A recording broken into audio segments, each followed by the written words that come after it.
Ó, meio-dia e 30 minutos. Ô, Josias, acaba de sair aqui uma decisão de Alexandre de Moraes em relação a Bolsonaro. A gente falou que a defesa do Bolsonaro tinha pedido, né, para que ele pudesse fazer uma cirurgia.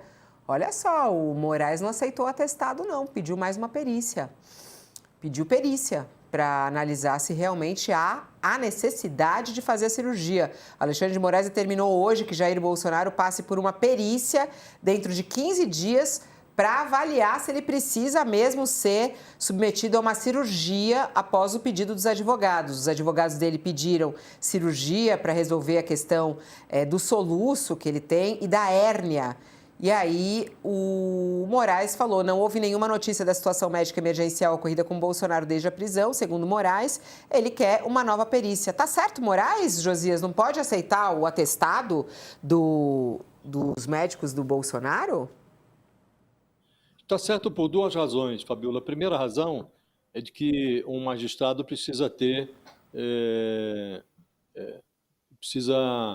uma certa sintonia entre as suas decisões. E ele decidiu dias atrás, o mesmo Alexandre de Moraes, que em relação ao general Augusto Heleno, embora houvesse parecer médico dizendo que o general sofre de Alzheimer, que não consegue controlar os próprios remédios e que, portanto, ele precisaria ir para casa, o Alexandre de Moraes decidiu que, muito bem, há essa documentação encaminhada pela defesa do Augusto Heleno, general, mas a justiça precisa ter uma avaliação técnica independente que lhe permita aferir a veracidade, a autenticidade daqueles dados técnicos apresentados pelos médicos do general. O mesmo está fazendo agora o Alexandre de Moraes, por lógica, por coerência, em relação ao Alexandre de Moraes.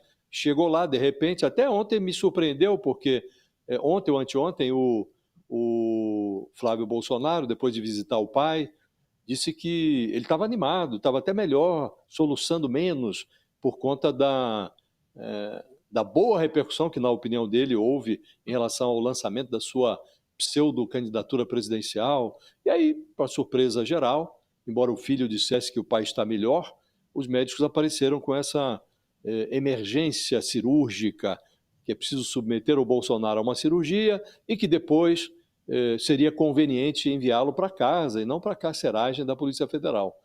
Então, por coerência, faz bem o ministro Alexandre de Moraes em impor ao Bolsonaro o mesmo que impôs ao general Augusto Heleno.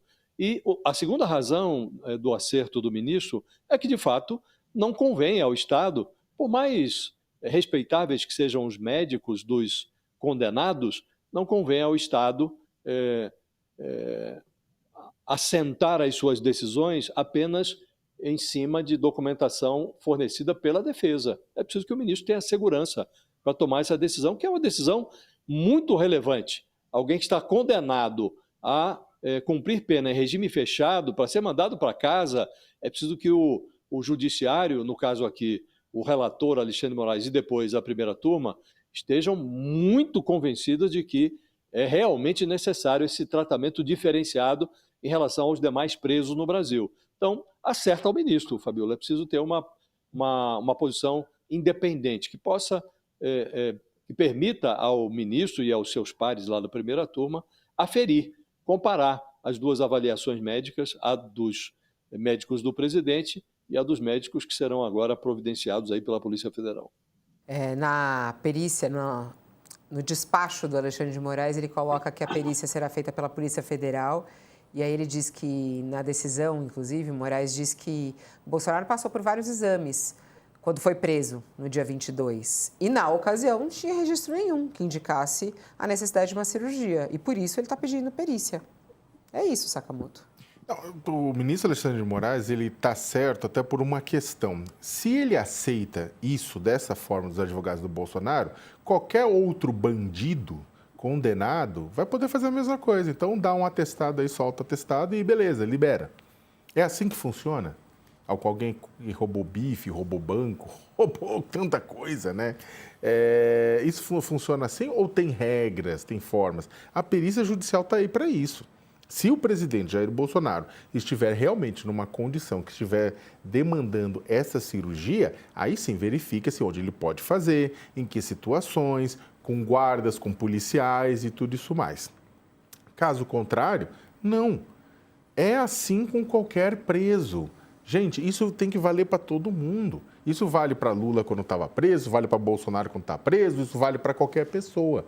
Caso contrário, vira bandido de estimação. E bandido de estimação não combina com uma democracia como a brasileira, não é mesmo? Não combina. E essa situação médica, né? Esse apelo, do apelo humanitário e tudo mais, né, ô Josias, como não cair nessa ladainha? Porque há essa pressão, porque coitado e tudo mais. Moraes é firme, aí todo mundo vai para cima dele, quer dizer, os bolsonaristas, né?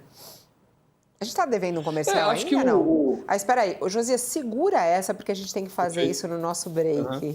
Vamos lá, para quem está conosco na TV, a gente faz o intervalo, mas a gente segue pelo YouTube.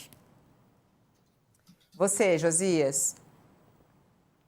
Não se deve impor aos condenados, Fabiola, uma pena adicional, né? A pena do suplício. Se a pessoa está doente e o sistema prisional não consegue prestar a essa pessoa o tratamento adequado de saúde, aí é o caso de considerar a hipótese de uma prisão domiciliar, né? Mas nós estamos falando de um personagem que é muito escorregadio, né? Até outro dia, até anteontem, o Bolsonaro se dizia invulnerável, era o imbrochável, era aquele que, tendo um passado de atleta, não seria infectado pelo coronavírus. Então, sempre vendeu essa imagem de uma pessoa realmente com saúde de ferro. De repente, ficou dodói, à medida que foi se aproximando das grades, à medida que foi ficando claro que seria condenado, ele foi ficando dodói gradativamente. E agora é preciso que essa situação médica do Bolsonaro, que de fato passou por inúmeras cirurgias, meia dúzia de cirurgias, depois que recebeu aquela facada na campanha de 2018, ele tem lá as suas peculiaridades de saúde. Agora, quando foi enviado para a carceragem da Polícia Federal, o despacho do ministro Alexandre de Moraes, que depois foi avalizado pela unanimidade da primeira turma, cercou o Bolsonaro de cuidados médicos, impôs à Polícia Federal um plantão médico 24 horas, autorizou os médicos do presidente a entrarem na carceragem da PF a qualquer momento. Ele está situado a poucos metros do hospital. Aliás, o hospital que os médicos mencionam no pedido de cirurgia é o DF-Star, que é o hospital onde ele já foi operado a última vez, e fica ali, pertinho, a poucos metros, como disse, da Superintendência da Polícia Federal, onde o Bolsonaro se encontra. Então, ele não está desassistido, Fabiola. Ele está com assistência médica 24 horas, um plantão, autorização dos médicos para atendê-lo. Portanto, não há essa emergência. É uma cirurgia que pode ser marcada, se for realmente comprovada a necessidade. É uma cirurgia, não é de emergência. Você pode marcar uma data para fazê-la, para realizá-la. Então, é preciso que a Justiça, o Supremo, tenha muita segurança em relação às condições médicas do Bolsonaro, porque doente por doente, há muitos deles nos cárceres brasileiros, submetidos a condições muito menos favoráveis do que as que estão sendo providas agora ao Bolsonaro. Isso não justifica que o Bolsonaro passe por suplícios que não estão incluídos na sua pena. Que esteja enviado para casa, essa segurança não existe hoje e tem que exigir que a polícia realize exames médicos que lhe permitam aferir as reais condições de saúde do Bolsonaro.